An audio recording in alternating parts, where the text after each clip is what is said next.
오늘은 그 두 번째 제자에 대해서 함께 말씀을 나누고자 합니다. 신중하고 생각이 많았던 제자 누굴까요? 사진 하나 보여드리겠습니다. 그림 하나. 여러분 누구라고 생각하십니까? 네, 눈치가 빠르신 분들은 성경 구절 읽으면서 벌써 맞히셨을 것이고, 성경 구절을 읽으면서도 그냥 생각 없이 읽으신 분들은 아마도 눈치를 못 챘을 것 같은데, 빌립이죠, 빌립. 네, 빌립이 저렇게 생겼는지는 정확하게 모릅니다. 그러니까 누군가 저렇게 생겼을 것이다. 아마 역사적 여러 고증을 통해서 이렇게 자료를 참조해서 아마 이렇게 그리지 않았나 그렇게 생각합니다. 어떻게 의심이 좀 많아 보이나요, 빌립 사람이? 네. 그 빌립의 이름의 뜻은 뭐냐면 말을 좋아하는 사람, 말을 좋아하는 사람. 달리는 말, 그러니까 언어적인 말이 아니라 달리는 말을 좋아하는 사람, 이런 뜻을 가지고 있어요. 이 사람의 이름이 어떻게 지어졌을까? 그 자료에 의하면 북쪽 갈릴리에 그리스의 영향력을 주었던 알렉산더 대왕의 아버지가 그 빌립이거든요. 빌립. 근데 빌립의 이름을 땄을 것이다, 이제 이렇게 생각이 한 유추를 하고, 또 한 가지는 당시에 이 베세다 지역을 통치하고 있던 사람이 누구냐면 바로 이 빌립이라는 사람인데, 이제 그의 아버지가, 빌립의 아버지가 아마도 그 통치자 이름이나 알렉산더의 아버지의 이름을 따서 빌립이라고 이름을 지었을 것이다, 이렇게 이제 생각을 하고 있는 것이죠. 여러분, 전통적인 유대인들의 가정은 이방인의 이름을 자녀들에게 이렇게 지어주지 않습니다. 전통적인 가정에서는 이방인의 이름을 잘 안 지어줍니다. 그런 것들을 볼 때, 생각해 볼 때에 이 빌립의 가정적인 배경은 아주 그 보수적인 유대 가정이라기보다는 상당히 좀 개방적인 그런 가정이라고 할 수가 있는 것이죠. 요즘에 연예인들도 보면 우리나라 사람임에도 불구하고 이름을 보면 헷갈리는 것 같아요. 저 사람이 우리나라 사람인지 외국 사람인지, 에릭이라든지 제시카라든지 제니라든지 이런 이름들을 많이 짓잖아요. 그러니까 이제 그 당시에 이 빌립의 아버지도 이 빌립의 이름을 좀 이제 외국 사람의 이름을 이제 가지고 지었던 것이죠. 그 초대 교회의 문서를 보면 이 빌립은 스불론 지파의 사람이었다, 그렇게 나오면 스불론 지파의 사람이었다고 나오고, 그 상당히 이제 헬라 문화적인 영향을 많이 받은 이제 그런 가정이었습니다. 그래서 이 빌립이라고 하는 사람은 그래서 그리스도에 가서 그리스 지역에 가서 이게 말씀을 전하기 아주 적합한 그런 사람이라고 할 수가 있는 것이죠. 그 베세다 고향을 가지고 있는 사람이 누굽니까? 베드로, 안드레도 베세다 사람이고 빌립도 베세다에서 이렇게 자랐습니다. 어릴 적에 아마 같이 뛰놀면서 지냈기 때문에 아주 상당히 친한 그런 관계로 삶을 살지 않았을까 그렇게 생각합니다. 안드레와 베드로도 이 메시아에 대한 관심이 있었어요. 늘 이제 그 메시아에 대한 관심이 있었는데, 이 빌립도 그런 마음을 가지고 있었던 것이죠. 이 초대교회 문헌들을 이렇게 살펴보면 이 빌립에 대한 이제 이 내용 속에 보면 빌립은 이제 소아시아 지역, 그러니까 라오디게아라든지 골리사 지역에서 이제 복음을 전하기도 하고, 갈라디아 지역에서 이제 순회를 하면서 복음을 전했을 것이다, 그렇게 이야기를 합니다.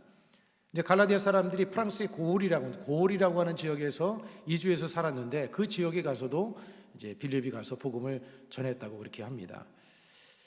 그렇게 복음을 전하다가 히에라폴리스라고 하는 곳에서, 그 도시에서 복음을 전하다가 기독교를 박해하는 무리들에게 잡혀가지고 몰매를 맞고, 그리고 십자가를 지면서 순교를 당했다고 합니다. 그런데 이제 그의 그 유해를 사람들이 훗날 그를 유해를 로마로 옮겨서 빌립을 기념하는 교회당에 안치를 했다 하는 그런 이야기가 있습니다. 여러분, 빌립은 어떤 사람인가? 사실 빌립에 대한 내용이 이제 복음서에 많이 나오진 않습니다. 딱 요한복음에만 기록이 되어져 있습니다. 그런데 이 빌립은 그 요한과 좀 친밀한, 아주 친한 사이였던 것 같아요. 그래서 이 요한이 빌립에 대해서 잘 관찰을 하고 이제 기록을 좀 했던 것이죠. 오늘 이 본문을 중심으로 해서 이 빌립은 어떤 사람인가 함께 좀 생각을 해보고자 합니다. 첫 번째로 빌립은요, 결단력 있는 사람입니다. 어떤 사람이요? 결단력 있는 사람. 오늘 본문 1장 43절 말씀을 같이 한번 읽어보도록 하겠습니다. 이튿날 예수께서 갈릴리로 나가려 하시다가 빌립을 만나 이르시되 나를 따르라 하시니 나를 따르라 하시니. 먼저 누구를 만나 주셨어요? 예수님께서 빌립 전에 베드로와 안드레를 이렇게 만났죠. 그 다음 날 이 주님께서 이제 빌립을 만나셔서 나를 쫓으라, 나를 따르라, 그렇게 이제 말씀을 한 겁니다. 예수님께서 이 제자들을 부르시는 장면은 뭐 좀 똑같은 방법으로 부르지 않으셨다고 제가 지난번에 말씀드렸습니다. 다양한 방법을 통해서 주님께서 부르셨는데, 안드레를 부르실 때 안드레는 어떻게 불렀습니까?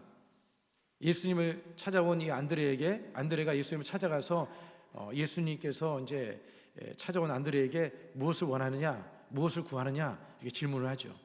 그러니까 안드레가 요한과 더불어서 예수님께 묻기를 예수님 어디에 사십니까? 질문을 합니다.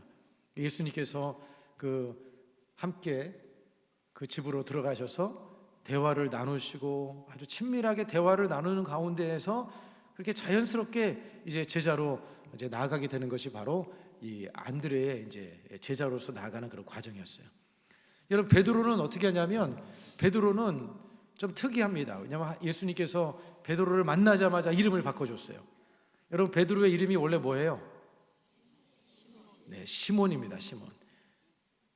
어떤 분들은 베드로가 원래 이름입니다 이렇게 따질 분들이 있을지도 모르겠는데, 시몬이 원래 이름이에요. 근데 시몬이라는 이름을 주님께서 바꿔주셨는데, 게바 또는 베드로, 시몬의 이름을 이제 게바 베드로, 반석이라는 뜻을 가지고 있죠. 이 반석이라는 원래 이름을 가질 만한 그런 사람이 아닙니다. 왜냐하면 이 베드로는 변덕이 심한 사람이거든요. 아주 그냥 변덕이 심한 사람입니다. 주는 그리스도시요 살아계신 하나님 아들이십니다. 그랬다가 갑자기 또 막아서기도 하고 아주 다혈질의 그냥 뭐 그런 사람의 모습인데, 변덕이 심한 사람이기 때문에 베드로야, 너는 이제 반석이다, 이름을 져준 거예요. 이름을 져준 거예요. 그 사람을 그렇게 불러주는 거죠.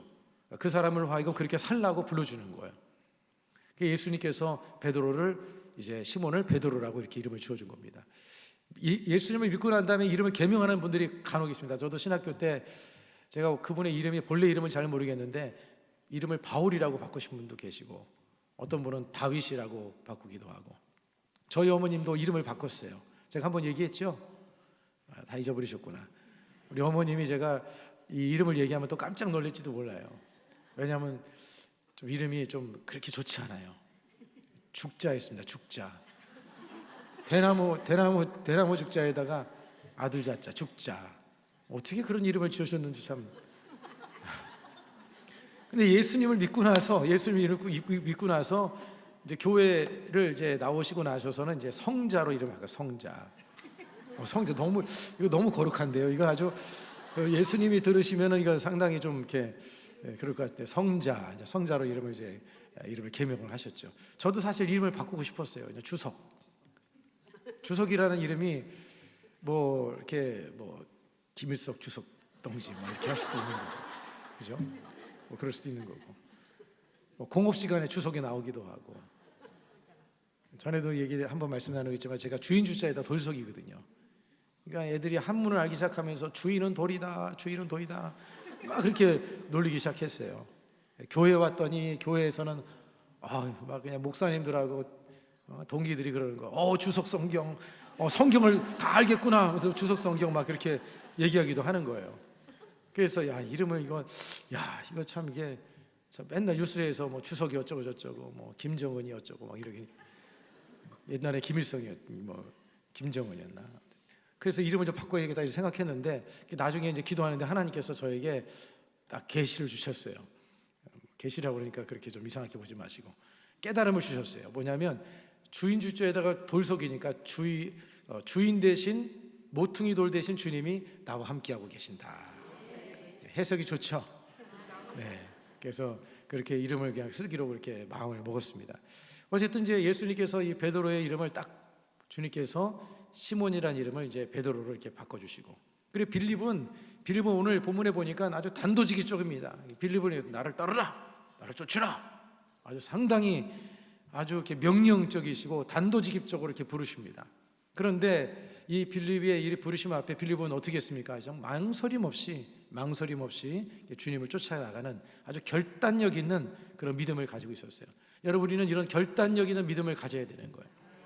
결단력 있게 하나님 앞에 뭔가 결정하면 그냥 그것을 믿음으로 지켜나가는 그런 뭔가 그런 확고한 그런 결단력 있는 그런 믿음의 삶이 되기를 바랍니다. 여러분, 결단해야지만이 믿음이 성장할 수가 있는 거예요.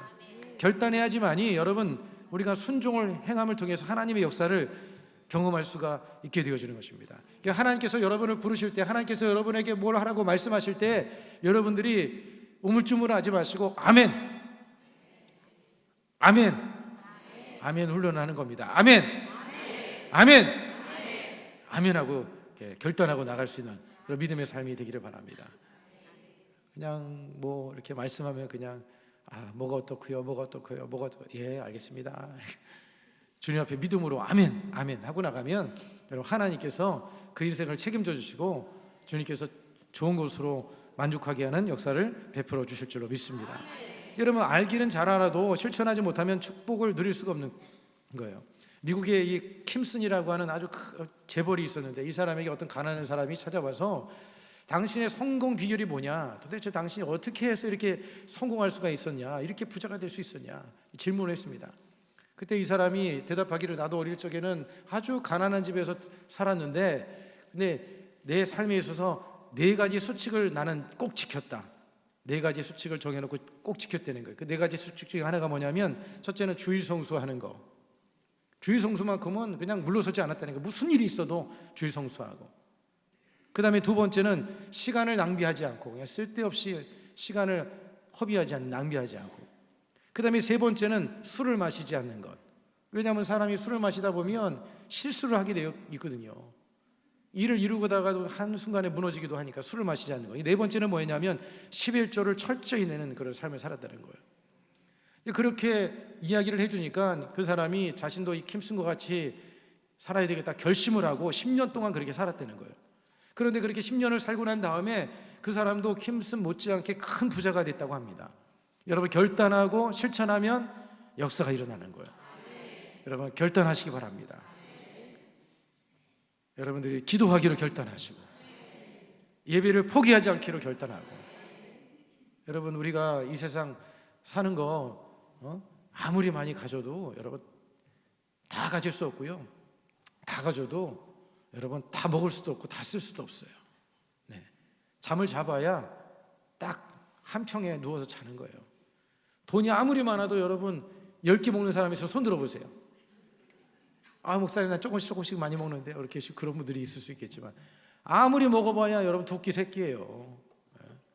먹는 거, 뭐 자는 거 아무리 좋은 집에 자도 딱 거의 한 평에서 누워 자는 건데, 여러분 우리가 이 세상의 것에 너무 그런 거에 그냥 그런 것만 쫓지 마시고 여러분 주님과 동행하는 게 복인 줄로 믿습니다. 주님 앞에 나와서 예배하고 기도하고 전도하고 또 찬양하고, 여러분 그게 진적으로 복받는 삶인 거예요. 여러분 주님 안에서 그렇게 살기를 바라고, 또 여러분의 자녀들도 여러분의 자손들도 그렇게 잘 살아가기를 주 이름으로 축복을 드리겠습니다. 이 빌립은 주님의 말씀에 부르심 앞에 결단함으로 나갔던 그런 사람입니다. 근데 이 사람은 신중하고 계산적인 사람인데, 그런데 한 번 결단하면 망설임 없이 행하는 그런 모습을 가지고 있는 것이죠. 그 45절에 보면 나다나엘을 찾아 달려가서 그 사실을 이제 자기가 전합니다. 이제 예수님을 만난 것을, 메시아를 만난 것을 전합니다. 45절 말씀 같이 읽겠습니다. 빌립이 나다나엘을 찾아 이르되 모세가 율법에 기록하였고 여러 선지자가 기록한 그 일을 우리가 만났으니 요셉의 아들 나사렛 예수니라. 친구 나다나엘을 향해서 막 달려가가지고는 주님을 소개합니다. 이렇게 소개하는 말 속에 뭐라고 얘기를 하냐면, 이미 이 빌립은 구약에 대해서 어느 정도 알고 있는 거예요. 알고 있죠. 그리고 메시아를 사모하고 기다리고 있던 그런 사람이에요. 그래서 이제 자기가 만난 이 사람이 바로 그분이다, 메시아다, 그렇게 이제 소개를 하고 있는 것입니다. 그런데 여기에서 보면 빌립이 나다나엘을 찾았다라는 이런 말이 나오는데, 여기서 찾았다라고 하는 것은 여러분 무슨 의미를 가지고 그냥 찾았다 뭐 이 정도가 아니라 찾기 위해서 적극적으로 노력했다는 거예요. 아주 적극적인 노력을 했다는 것을 말씀하고 있는 것입니다. 여러분, 처음에 이 빌립을 통해서 소식을 들은 이 나다나엘이 뭐라고 반응을 하냐면, 아주 편견을 가지고 나사렛에서 무슨 선한 것이 나겠느냐, 편견을 가지고 이렇게 대답을 합니다. 여러분, 당시에 나사렛은요 멸시를 받던 지역입니다. 그래서 이 지역은 하찮은 동네, 소위 말하면 아주 달동네, 아주 가난하고 그냥 하찮은 동네, 그렇게 취급을 받던 그런 지역이었기 때문에 이 나다나엘은 메시아가 온다면 어떻게 그런 데서 태어날 수가 있느냐, 이제 그런 생각을 가지고 그렇게 인간적인 편견을 가지고 그렇게 대답을 한 겁니다. 그때 이 빌립이 어떻게 합니까? 그 편견에도 굴하지 않냐고 와서 보라, 와보라, 그렇게 얘기를 하죠. 여러분들이 전도하다가 보면 이런 편견을 부딪힐 때가 있어요. 이러쿵저러쿵 많이 얘기할 때 그러면 딱 한마디만 해주면 돼요. 예수 믿으면 좋으니까 와보세요. 해주면 돼요. 여러분, 전도하는 거 어렵지 않습니다. 할렐루야. 따라서 하겠습니다. 예수 믿으면 좋은 일이 일어납니다.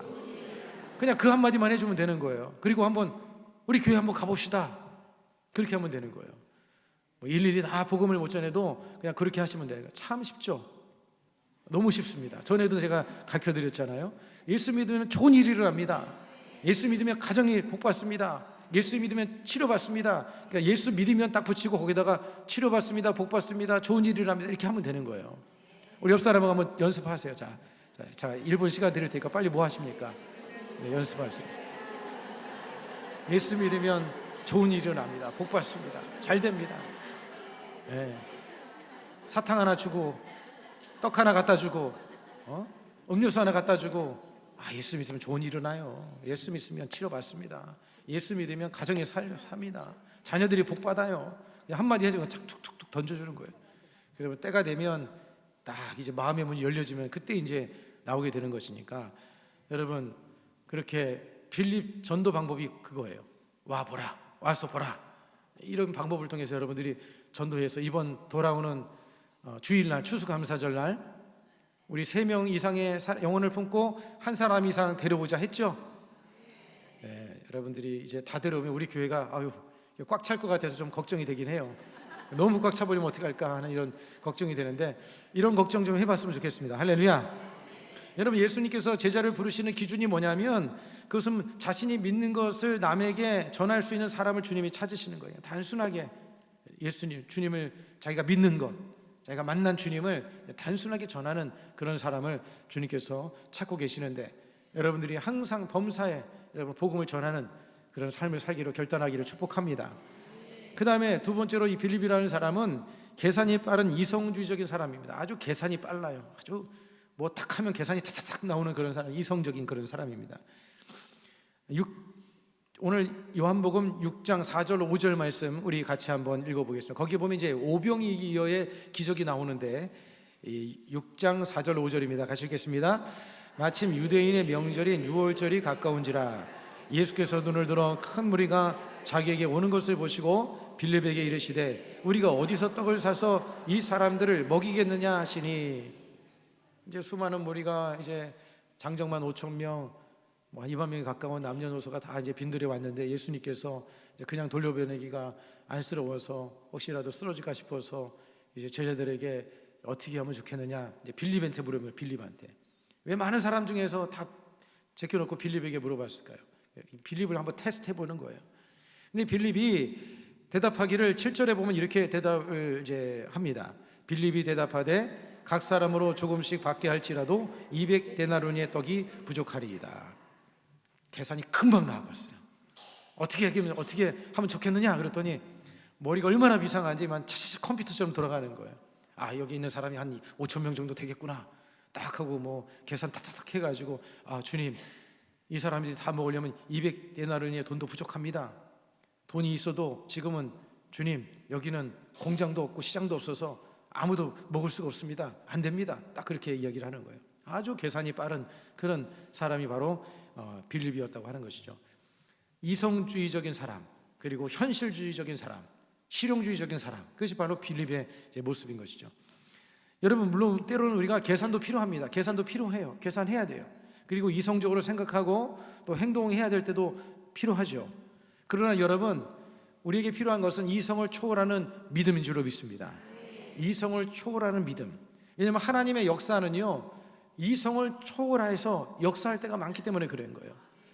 여러분, 인간적으로 생각하고 부족할 때 이해 안 되더라도 여러분들이 주님의 그 말씀 앞에 전능하신 하나님을 믿음을 가지고 여러분들이 믿음으로 결단하고 순종하고 나갈 수 있는 그런 삶이 되기를 주 이름으로 축복합니다. 여러분, 믿음으로 순종했을 때 일어났던 기적 사건이 성경에 많습니다. 구약 성경을 보면 여러분, 여리고성 정복했을 때 인간의 계산을 무너뜨린 절대적인 순종의 역사를 통해서 이루어진 것이 아닙니까? 여리고성이 인간적인 계산을 다 내려놓은 가운데에서 절대적인 순종으로 여리고성이 무너진 것이고요. 여러분, 베드로에게 깊은 데로 가서 금을 던져라. 경험을 이제 내려놓고 신뢰하는 순종이에요. 신뢰하는 순종도 필요한 거예요. 첫 번째는 절대적인 순종, 두 번째는 신뢰하는 순종. 그 다음에 나아만 장군이 요단강에 시스라 이제 목욕할 때의 그 순종의 모습은 뭐예요? 자기의 자존심과 상식을 내려놓는 그런 겸손의 순종.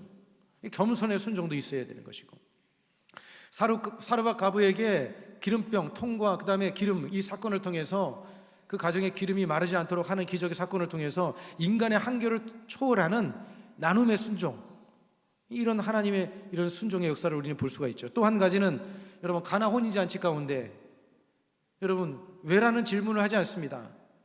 결례통에다가 물을 떠다가 주라고 하는데 왜라고 질문하지 않습니다. 그냥 즉각적인 순종을 통해서 하나님의 역사가 일어난 것을 볼 수가 있죠.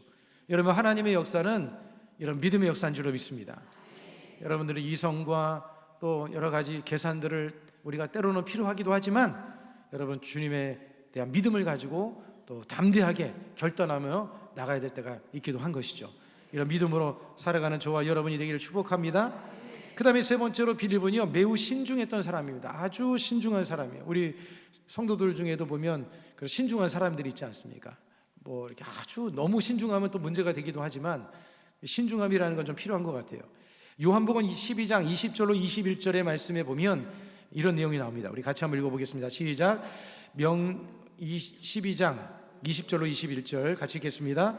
명절에 예배하러 올라온 사람 중에 헬라인 몇이 있는데 그들이 갈릴리 벳사다 사람 빌립에게 가서 청하여 이르되 선생이여 우리가 예수를 배우고자 하나이다 하니.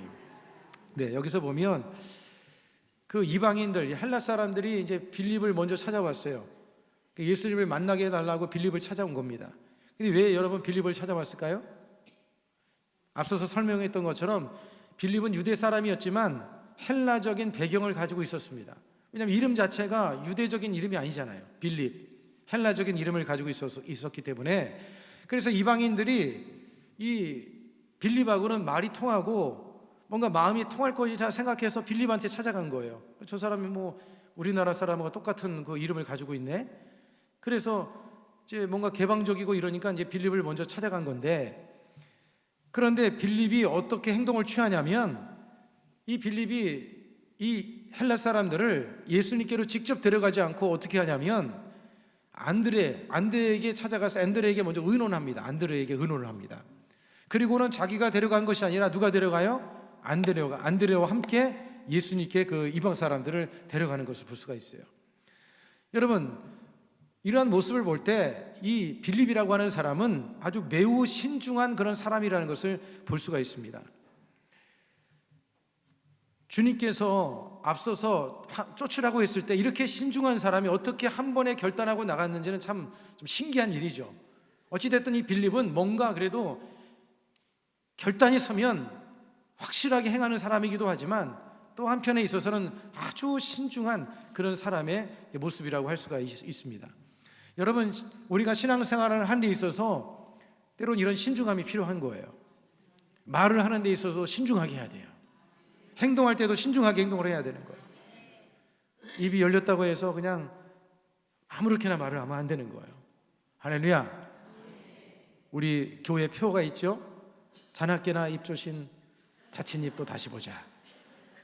다시 한번 따라 하겠어요. 자나깨나 입 조심, 다친 입도 다시 보자.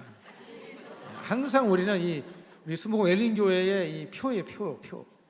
그래서 여러분들이 말을 할 때 이 생각의 필터를 통해서 나와야 돼. 생각의 필터를 통해서 나와야 돼. 감정의 필터로 그냥 탁탁 그냥 막 뱉는 사람이 있어요. 행동도 그냥 생각나면 바로 행동하는 사람들이 있어요. 그러지 마시고 딱 주님께 잠깐 멈추고, 주님, 내가 이 말을 해야 될지요? 주님, 내가 이 행동을 해야 될지 말아야 될지요? 주님께 묻고 그렇게 행동할 수 있는 그런 삶이 되기를 축복합니다. 어떤 사람들은 뭐 진짜 우리가 흔히 하는 말이지 않습니까? 나는 뭐 뒤끝이 없어, 그러잖아요. 뭐 그런 거 가지고 쪼잔하게 왜 그래?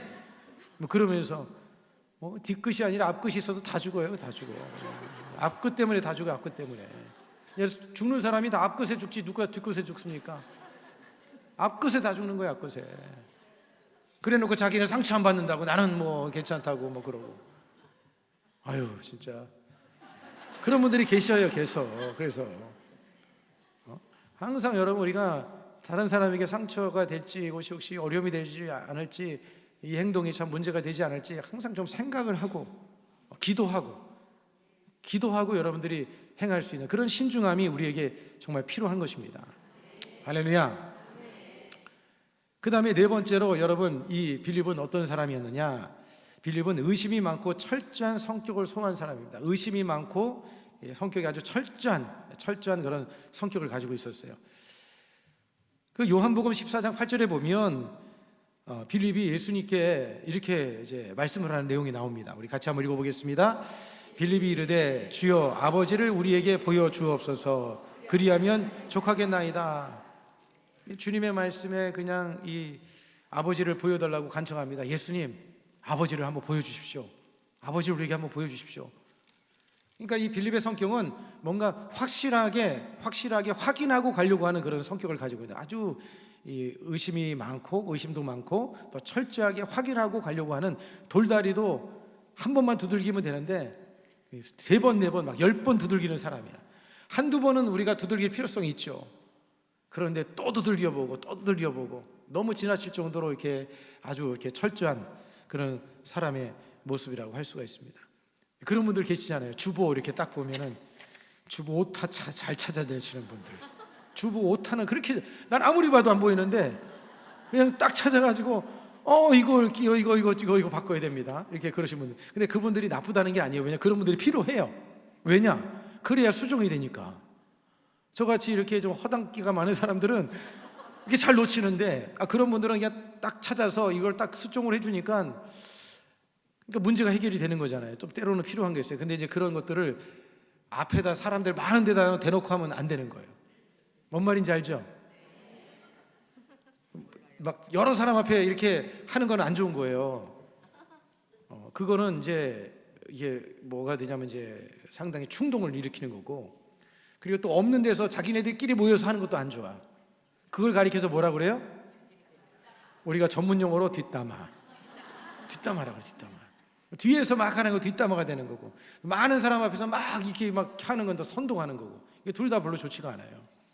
그런 게 있을 때는 딱 기도하고 그 사람한테 가서 조용히 가가지고 얘기를 해주는 거, 이게 여러분, 이게 진짜 지혜로운 거예요. 그런데 또 혹시라도 그게 안 들어졌다고 또 가서 뭐 들었니 안 들어졌니 하면서 뒤에 가서 또 말하는 것도 안 좋아. 그것도. 할렐루야. 뒷담화도 안 좋고, 많은 사람 앞에서 막 얘기하는 것도 안 좋고, 조용히 가가지고 이렇게 얘기해 주는 거, 그게 바로 여러분 지혜로운 사람, 이게 화평을 구하는 사람, 중보적인 사람, 공동체를 세우는 사람, 바로 그런 사람인 거예요. 우리 여기 계신 우리 한 사람 한 사람이 다 그런 사람이 되기를 축복합니다. 이 안드레, 이 빌립이라는 사람은 그래서 그러한 너무 이제 이렇게 의심이 많고 아주 너무 이렇게 따지고 그러니까 주님께서 책망을 하시죠. 요한복음 14장 9절 같이 한번 읽겠습니다. 예수께서 이르시되 빌립아, 내가 이렇게 오래 너희와 함께 있으되 내가 나를 알지 못하느냐? 나를 본 자는 아버지를 보았거늘 어찌하여 아버지를 보이라 하느냐? 잘못하다가 책망을 듣는 거예요. 예수님께서 이제까지 내가 너희와 함께하고 이 많은 기적을 행하고 이렇게 큰 일을 행했는데 나를 보고도 아버지를 보이라고 하느냐? 나를 보았으면 아버지를 본 것이다. 그렇게 이제 책망을 듣게 되는 것이죠. 여러분, 의심이 많은 부정적인 영향을 가져다 줍니다. 의심이 많은 부정적인 영향을 가져다 주는데, 그 부정적인 영향의 첫 번째는 뭐냐면 믿음의 행동을 주저하고 멈추게 한다는 거예요. 믿음의 행동을, 의심을 가지면 믿음의 행동을 주저하고 멈추게 합니다. 그 대표적인 예가 뭡니까? 베드로가 예수님께서 걸어오라 하니까 믿음을 가지고 걸어갈 때는 그 바다 위를 걸어갔죠. 그런데 하나님의 능력으로 가능했던 일이 의심을 품는 순간 실패하게 되고 그 생명의 위협을 이제 갖게 되어진 것이죠. 그래서 믿음의 행동을 주저하게 만드는 게 바로 의심이라는 거. 그 다음에 여러분, 의심은요, 마음의 불안정과 흔들림을 가져다 준다는 거예요. 마음을 불안정하게 만들고 흔들림을 가져다 주는 거예요. 그래서 여러분, 우리는 믿음의 주 온전케 하시는 예수님을 날마다 바라보시고 예수님을 신뢰하고 예수님을 믿고 의지하는 그런 삶이 되기를 바랍니다. 여러분, 우리가 다 못해요. 우리가 다 못합니다. 여러분이 다 해결하려고 하지도 마세요. 주님을 믿는 게 우리가 할 일이고 기도가 바로 우리가 할 일인 거예요. 주님께 기도하면 하나님이 역사하십니다. 할렐루야.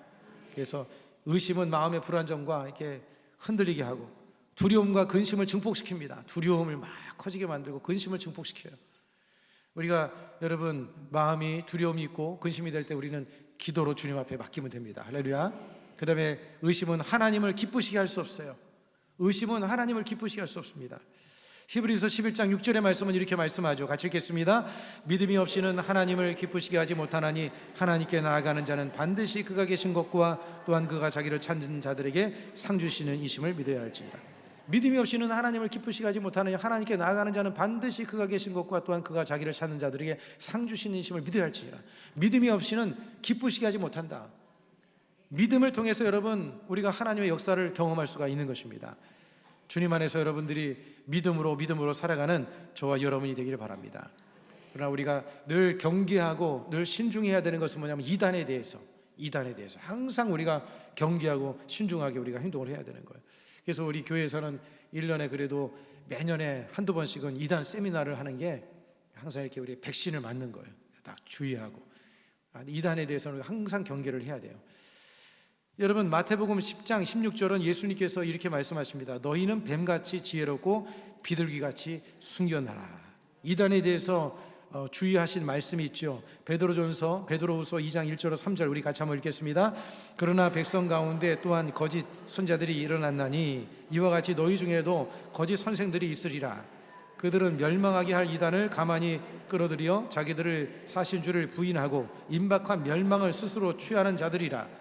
여럿이 그들의 호색하는 것을 따르리니 이로 말미암아 진리의 도가 비방을 받을 것이요 그들이 탐심으로써 지연의 말을 가지고 너희로 이득을 삼으니 그들의 심판은 옛적부터 지체하지 아니하며 그들의 멸망은 잠들지 아니하느니라. 이단을 경계하는 데 있어서는 우리가 신중하게 해야 되고, 그래서 여러분들이 아무데나 가서 여러분 유튜브도 아무거나 듣지 마세요. 유튜브에 보니까 들어보면 아주 정말 그럴싸한 것들이 많아요. 그런데 그것이 여러분 이단적인 그런 말씀의 내용을 전하는 분들이 참 많이 있더라고요. 여러분들이 정통적인 교회, 정통적인 이 교단에서 인정하는 그런 것들은 또 들을 필요성이 있지만, 그러나 여러분 아무것도나 유튜브나 듣다 보면 여러분의 생각이 잘못된 게 하나 딱 껴버리면 이게 자꾸 걸리는 거예요. 계속해서 걸리는 거예요. 그게 여러 가지 걸려 있으면 이게 믿음이 제대로 자랄 수가 없어요. 여러분들이 이러한 것들에 대해서는 항상 여러분들이 주의할 수 있는 그런 저와 여러분이 되기를 주 이름으로 축복을 드리겠습니다. 여러분, 이 빌립은 상당히 결단력 있는 그런 사람이었습니다. 그리고 빌립이라고 하는 사람은 또 아주 신중하기도 하고 또 의심도 있었지만, 그러나 빌립은 한 번 결단하면 그리고 믿음으로 나가는 그런 사람이었죠. 오늘 우리의 삶 속에 이런 결단이 필요합니다. 그래서 여러분들이 믿음으로 결단함을 통해서 더 주님을 뜨겁게 만나게 되시기를 바라고, 삶의 하나님의 역사와 기적을 여러분들이 경험하고 누리고 또 그 사랑을 전하고 사람들을 살려낼 수 있는 하나님의 그런 복된 통로가 다 되기를 주 이름으로 축복을 드리겠습니다.